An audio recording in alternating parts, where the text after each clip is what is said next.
It's your favorite nigga reader back with another story time. Don't forget to like, comment, subscribe to us because you guys turn on our post notifications so you're gonna find extra tons of piggy breeder push child. That's a mouthful, kind of get started as a boob, that's a whole nother story, okay? Grab your tea, it's piping hot. Grab your snacks, grab your seat, and let's get into all of that. So this is gonna be about, I know my nails are a mess and I really need to do them. I do it myself, so why this look like this, I don't know. But I am so sad, depressed, and stressed that my nails are representing that. But this story time is about, my old apartment complex. Okay, so when I first moved in, there were a lot of like different like key points about it, like, you know, all the amenities, all these really cool things. And one of the things was the fact that it had a gate. Now, because of everything that I'm going through, you know, in regards to the restaurant, the hospital, I like the security. Okay, I like the security of the gate, etc. But it was open and I was just like, okay, and it was stuck open for a while, right? And I remember out of nowhere, there was a situation where we get an email from the apartment complex where there was an alleged kidnapping on the premises. And I'm like, what do you need an alleged? I'm like, you know what, Lord, I need you to fix it. I can't do this. I can't go through all the stress I just went through from the restaurant to the hospital, the stress that I just went through with being living with mama, and now you're telling me there's an alleged kidnapping on the premises of my apartment complex. What are you talking about? Sorry, y'all, Mr. Man's trying to get in my lap. Look, I'm gonna show y'all him real quick. He got a new haircut. He trying to show it off. Say hey to people. Say hey. Okay. So I was like, what do you mean? So allegedly what had happened was late at night, and I actually ended up talking to the girl who was the woman who was allegedly kidnapped, okay?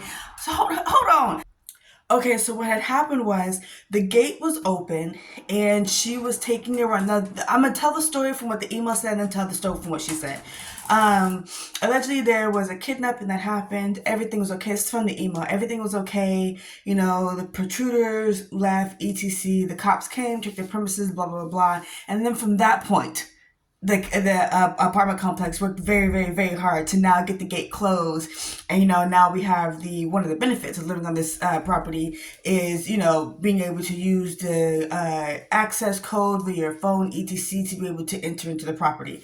So from what she said is she was taking a run late at night in the back of the complex. Now when you first come in, the complex only has one way in, one way out, but it has two gates. The other gate is an exit, but for whatever reason it does not open. So you come in and you make a right or a left, and it kind of like, if you make a right, it'll take you all the way around to where you would make a left, and then you would be able to come back out to the other gate or whatever, right?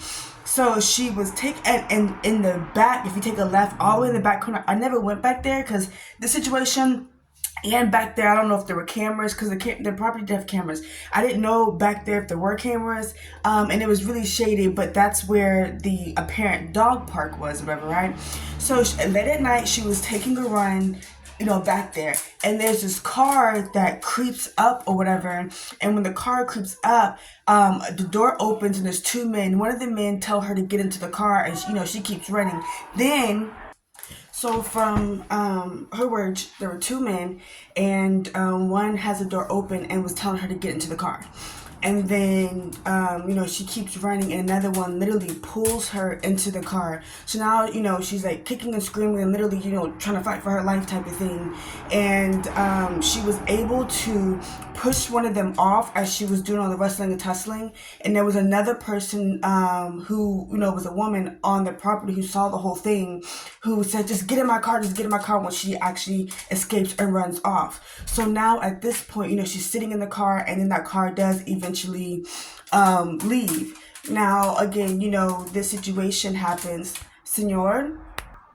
This situation happens where, obviously the entire property knows about it, etc. And this woman felt so uncomfortable being on the property and being, talked about because a lot of people didn't fully understand the story of what was going on, and a lot of people were talking down on her and talking bad about her. And there was actually a neighbor who had told me about the situation and had told me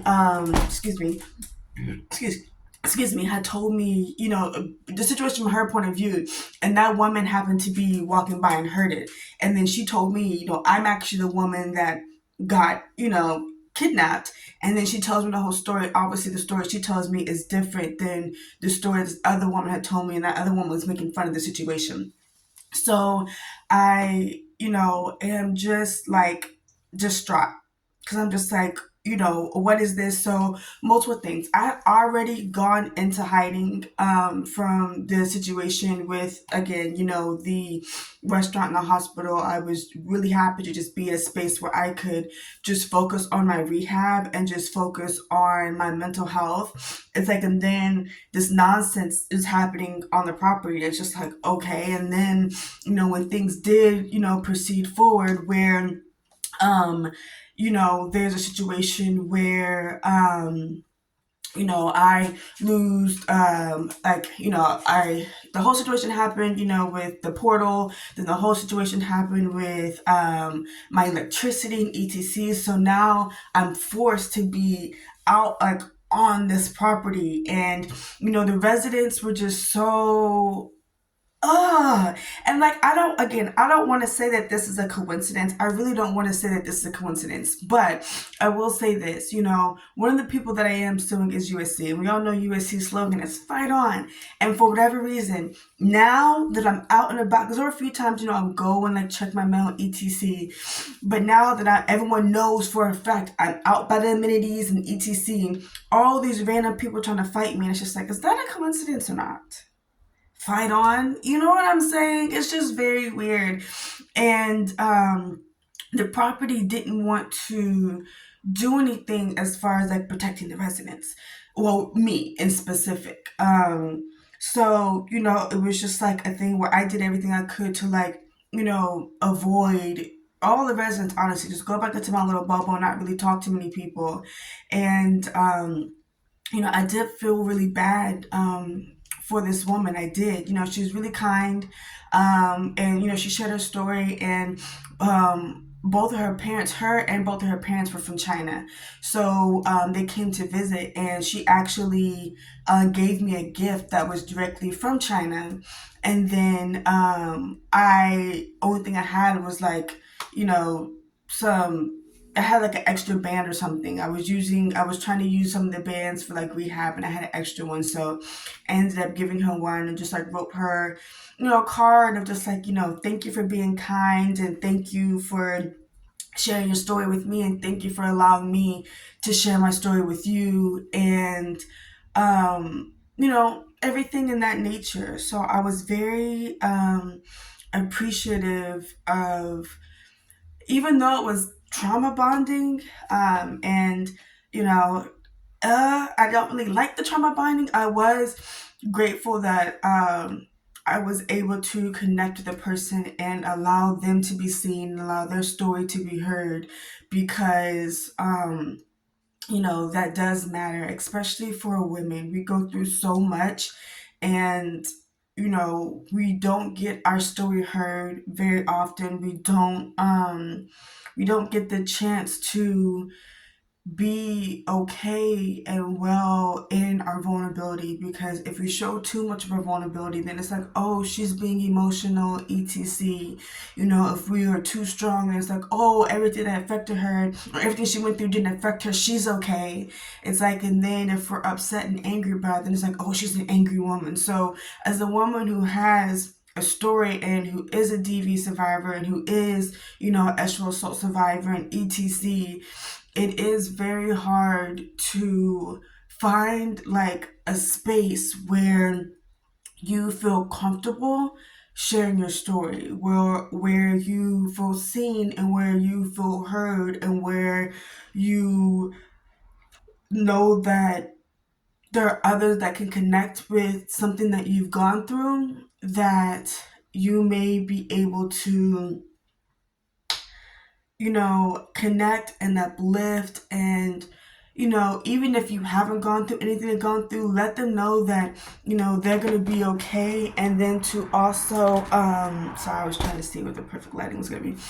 It's like, and then to also just send well wishes and uplifting, because when someone's going through such a situation like that, they really just need to be uplifted and know that they are okay and things are going to be okay and etc. And it's hard when you're trying to process all that yourself, because you just don't know. You truly just don't know. So I love for my platform to be a space where women can come and connect with, our stories and our traumas, and know that, like, it's a safe space and you can share your story, and, we can connect and uplift each other and build a community of being there for one another through such traumatic situations.